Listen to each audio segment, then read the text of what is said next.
जंजिऱ्याला. तर आता चाललेलं आहे बोटचं तिकीट घेण्यासाठी. तुम्ही बघू शकता इकडं आहे माझ्या मागे मुरुड जंजिरा आणि आता आम्ही चाललेलो आहे तिकडं.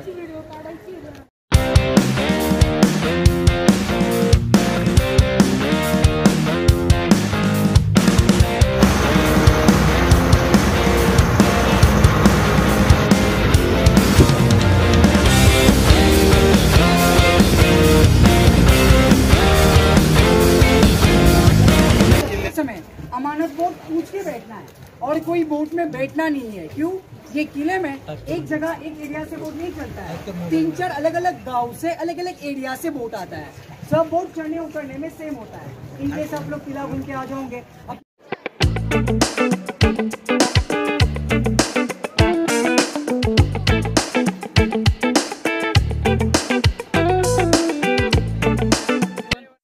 इथून आम्ही किल्ल्यामध्ये एंट्री केली मुरुड जंजिराच्या.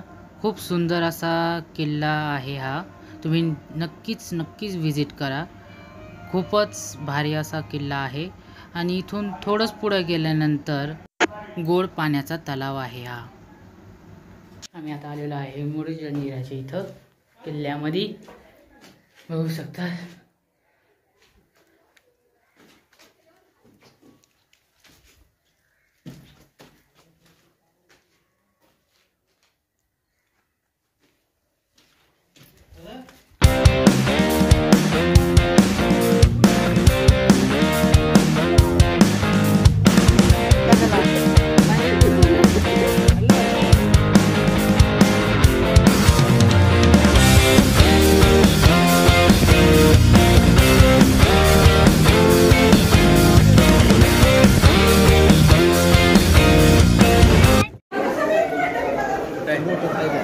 फोट बघून आम्ही निघालो बोटीच्या दिशेने.